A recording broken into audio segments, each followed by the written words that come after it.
ver si está grabando.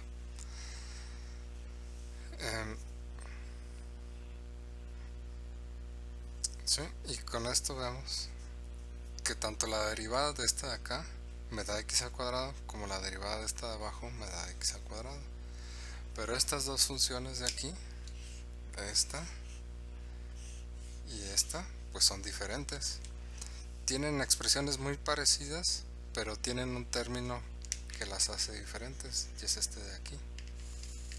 Pero ambas funciones, cuando las derivamos, nos regresan esta función f. Por eso son, tanto esta y esta son primitivas de esta función de acá. ¿Sí? Esto es lo que los hace ser primitivas. Entonces en este ejemplo quedó claro que para empezar una función puede tener varias primitivas y que la diferencia entre una primitiva y la otra es un término constante.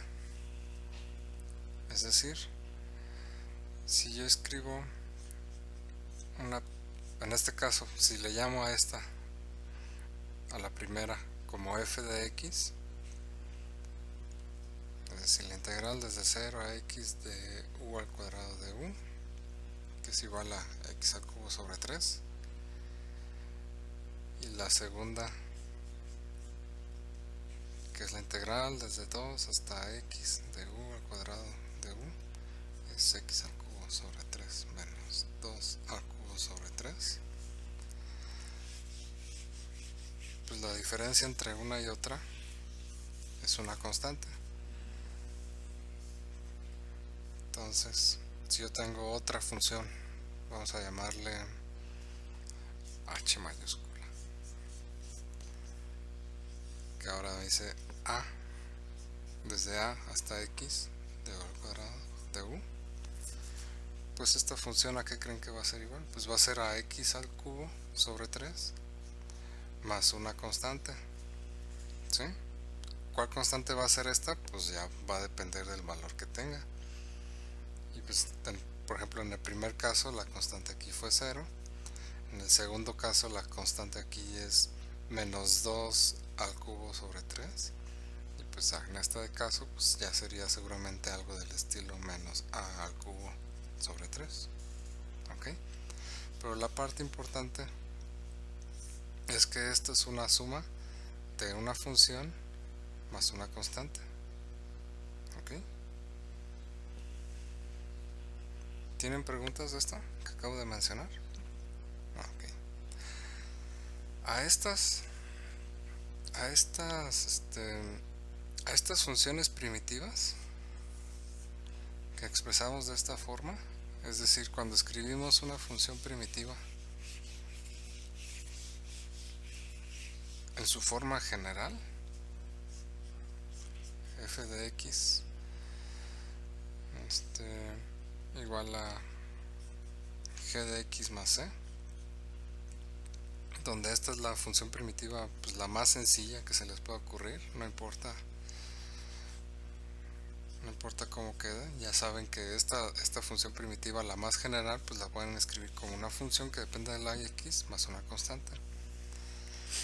A esta función le llamamos primitiva general,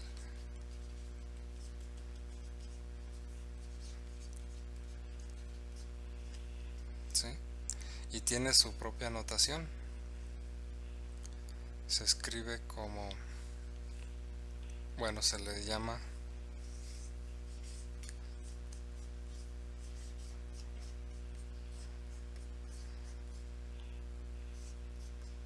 la debía haber escrito así mejor para que fuera más claro. Esta primitiva general tiene su propia notación, que es esta integral de aquí. Esta integral de aquí se llama integral indefinida. Si se dan cuenta, la única diferencia de esta integral con las otras integrales, que son las definidas, es que aquí no aparece un límite de integración. Aquí no tenemos límites de integración. Y además, otra diferencia que pueden notar bueno, diferencias, se las voy a poner acá arriba, diferencias. Observen los límites de integración.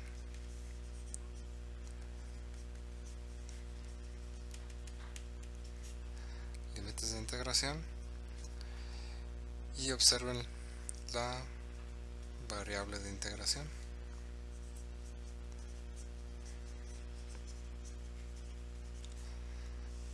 Por ejemplo,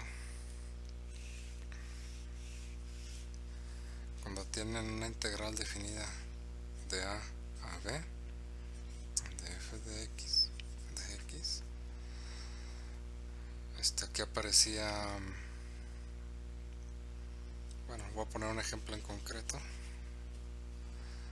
x al cuadrado de x, aquí aparecía p al cubo sobre 3 menos a al cubo sobre 3.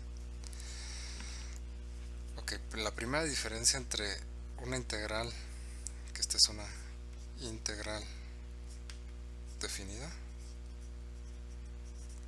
la primera diferencia entre una y la otra es que esta, la indefinida, no tiene límites de integración como en la integral definida. La segunda diferencia es que en el lado derecho vemos que la variable de integración no aparece para nada, ¿verdad? Lo que aparecen son los límites de integración. En la integral indefinida lo que aparece es una función de la x más una constante. Como no tenemos límites de integración, pues no aparecen los límites de integración aquí, pero sí aparece una función.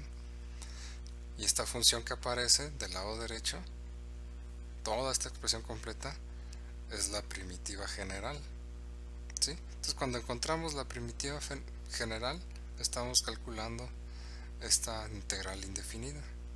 ¿Y cómo encontrábamos la primitiva general? Pues encontrábamos una primitiva donde la constante encontramos la primitiva más sencilla y le sumábamos una constante. Por ejemplo, pues de hecho en el caso anterior habíamos encontrado dos primitivas. Habíamos encontrado que era para este caso con una x al cubo. Habíamos encontrado una primitiva de esta forma y otra primitiva de esta forma. La que aparece aquí, de entre todas las primitivas posibles, es la que tiene esta forma, la más sencilla de todas las primitivas que pueden encontrar, ¿sí? Si no les gusta plantearlo de esta forma, pueden usar otra primitiva. Por ejemplo, si yo quisiera expresar la integral indefinida de x al cuadrado, pues tengo que encontrar una primitiva de x al cuadrado, que sabemos que son estas de aquí, x al cubo sobre 3. Estas son primitivas de x al cuadrado. Entonces podría usar esta primera y sumarle una constante, o puedo usar la otra primitiva, x al cubo sobre 3 menos 2 al cubo sobre 3 más una constante. Puedo usar cualquiera de las dos, pero lo tengo que expresar al final de esta forma, donde k es una constante y esta nueva constante k pues es menos 2 al cubo sobre 3 más c. Es decir, una constante menos una constante pues sigue siendo una constante, nada más que ahora en lugar de llamarle c le estoy llamando k. Entonces esta forma de expresar, esta forma de escribir una función más una constante, una función más una constante, es la manera en la que se expresan estas funciones, estas integrales indefinidas, ¿sí? Entonces no importó si usaba la primera o la segunda, la diferencia entre una y la otra es que la primera me está ahorrando un paso, ¿verdad? En lugar de escribir menos 2 al cubo sobre 3 y luego cambiarlo a una nueva constante, pues si tomo esta, pues ya no tengo que hacer este paso de acá, ¿verdad? Entonces hay que procurar usar estas primitivas de aquí, que son las más sencillas de todas, porque las demás pues ya saben que nada más aparece una constante adicional. Pero de todos modos, si usan una u la otra, pues pueden llegar a una expresión de este estilo, de una función primitiva más una constante. Esta es la constante, esta es la constante, esta es la función primitiva. ¿Tienen preguntas? Si no me quieren preguntar ahorita, me pueden mandar correo después.